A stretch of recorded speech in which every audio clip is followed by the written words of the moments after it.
तो lecture number 9 में हम लोगों ने न्यूटन सेकेंड लॉ समझा था कि क्या होता है, तो अब उसको अप्लाई कैसे करते हैं वो समझते हैं। ठीक है, तो ये लेक्चर नंबर 10 है और यहाँ पे हम लोग how to apply second law वो देखेंगे। ठीक है, second law as well as first law भी। ठीक है, तो अब अप्लाइंग सेकेंड लॉ वो कैसे करना है आपको, है ना। तो केसेस ले लेते हैं। तो पहला case, object always at rest और इन यूनिफॉर्म मोशन। ठीक है ना, तो अगर ये वाली केस है, ये वाला केस है, तो इसका मतलब क्या है, नेट फोर्स ज़ीरो है, तो फोर्स अलोंग एक्स भी ज़ीरो होगा, फोर्स अलोंग वाई भी ज़ीरो होगा और फोर्स अलोंग जेड भी ज़ीरो होगा। किसी भी डायरेक्शन के along net force, net external force zero होगा। ठीक है, दूसरा केस है, ऑब्जेक्ट जो है ये मूविंग अलोंग एक्स ओनली। ठीक है, मूविंग अलोंग एक्स ओनली, तो ऑब्जेक्ट बस एक्स एक्सिस के अलोंग मूव कर रहा है, तो ऐसे वाले केसेस में नेट फोर्स अलोंग वाई और नेट फोर्स अलोंग जेड ये ज़ीरो कर देना। ठीक है ना। और फिर एक्स के अलोंग कांस्टेंट वेलोसिटी मूव कर रहा होगा, तब नेट फोर्स अलोंग एक्स भी ज़ीरो कर देना, और एक्सेलेरेशन से मूव कर रहा होगा तो न्यूटन्स फर्स्ट लॉ लगा देना। और तीसरा है net force along x is equal to mass into acceleration along x. ठीक है, ओके। बेसिकली मैं बोलना चाहता हूँ, अगर खाली एक्स के लॉन्ग मूव कर रहा है तो वाई के लॉन्ग और जेड के लॉन्ग वेलोसिटी हमेशा जीरो है। तो अगर वाई और जेड के लॉन्ग वेलोसिटी हमेशा जीरो है तो वाई के लॉन्ग और जेड के लॉन्ग एक्सेलेरेशन जीरो होगा। तो net force along y is equal to mass into acceleration along y, इससे जीरो। वैसे net force along z is equal to mass into acceleration to z और acceleration zero. ठीक है, ये ध्यान देना है कि पिछले लेक्चर में मैंने F equal to m a बताया था ना, तो कोई भी वेक्टर इक्वेशन जो होता है 3 स्केलर इक्वेशन के बराबर होता है, तो ये बताया था। ठीक है, तो ये net force along x is equal to mass into acceleration along x है, ये net force along y is equal to mass into acceleration along y है। वैसे net force along z is equal to mass into acceleration along Z, ये भी true है। ठीक है, okay. मतलब ये जो वेक्टर फॉर्म है इसको आप किसी भी डायरेक्शन के अलॉन्ग मान सकते हो। इसका स्केलर फॉर्म मतलब जैसे net force along a line is equal to mass into component of acceleration along that line. ठीक है, तो usually X Y Z lines ही हम लोग लेते हैं अधिकतर क्वेश्चन में, तो मैं उनके टर्म्स में बता रहा हूँ। ठीक है, लेकिन किसी भी केस में वैलिड, जैसे हम लोग सर्कुलर मोशन पढ़ेंगे तो net force toward centre is equal to mass into acceleration toward centre, ऐसा करेंगे। ठीक है, ओके। तो ऑब्जेक्ट या तो रुका हुआ हो या तो कांस्टेंट वेलोसिटी चल रहा हो, उसमें हर डायरेक्शन के अलोंग किसी भी लाइन के अलोंग फोर्स जीरो रहेगा, तो एक्स वाई जेड के अलोंग भी जीरो है। Object moving only along x axis, तो सिर्फ एक्स के अलोंग ही एक्सेलेरेशन हो सकता है। ठीक है, वो भी जीरो होगा तब तो और अच्छी बात है, लेकिन वाई और जेड के अलोंग एक्सेलेरेशन जीरो हो गया तो net force along y is equal to zero. और जब भी मैं नेट फोर्स बोल रहा हूँ तो नेट एक्सटर्नल फोर्स। ठीक है, वैसे ऑब्जेक्ट मूविंग ऑन, मान लो एक्स वाई प्लेन में मूव कर रहा है ऑब्जेक्ट, तो ऑब्जेक्ट अगर एक्स वाई प्लेन में मूव कर रहा है तो इसका मतलब क्या है, जेड का एक्सेलेरेशन तो ज़ीरो है, तो net force along Z zero, तो आप इसमें नेट फोर्स अलोंग एक्स लिख लेना और नेट फोर्स अलोंग वाई लिख लेना। ठीक है, आपका कन्वीनियंट हो, कन्वीनियंस के हिसाब से आप फोर्स को तोड़ लेना। ठीक है, लेकिन मोशन जिस भी प्लेन में हो रहा होगा उस प्लेन के परपेंडिकुलर डायरेक्शन में तो नेट फोर्स जीरो होना ही है। अगर कोई चीज़ इस पेज पे चल रही है तो ये पक्की बात है इस पेज के परपेंडिकुलर डायरेक्शन में उसके ऊपर फोर्स जीरो होना पड़ेगा। ठीक है, अदरवाइज वो प्लेन को छोड़ देता है ना। ओके, और 3D में चल रहा है तो ऑब्जेक्ट मूविंग इन 3D।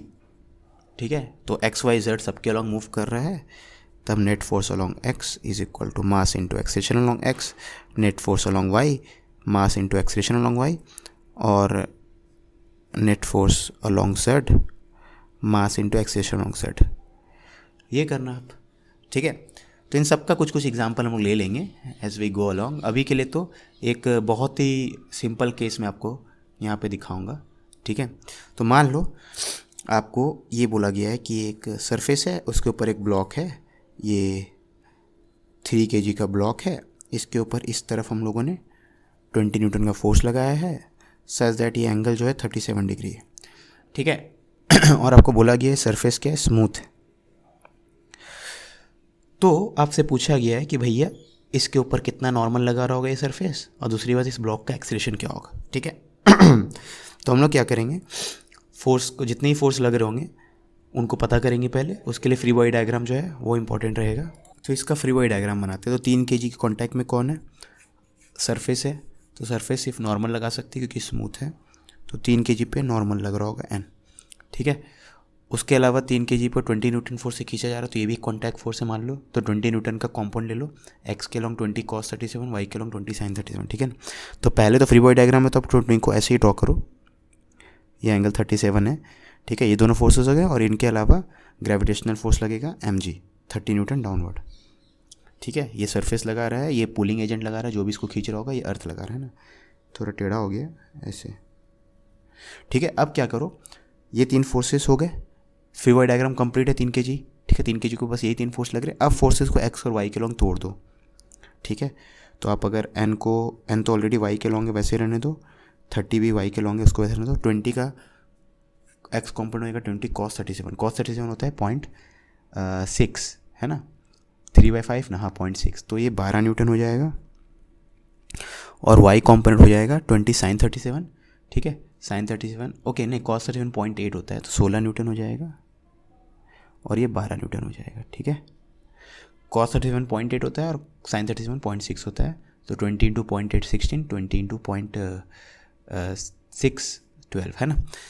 अब यहाँ पे एक चीज़ पे ध्यान देना है आपको कि y के लॉन्ग तो मोशन नहीं हो रहा होगा, इसको थोड़ा समझाना पड़ेगा। तो अभी के लिए मान लेते y के लॉन्ग मोशन नहीं हो रहा है 1 सेकंड के लिए, तो n+20 हो गया 30, ठीक है।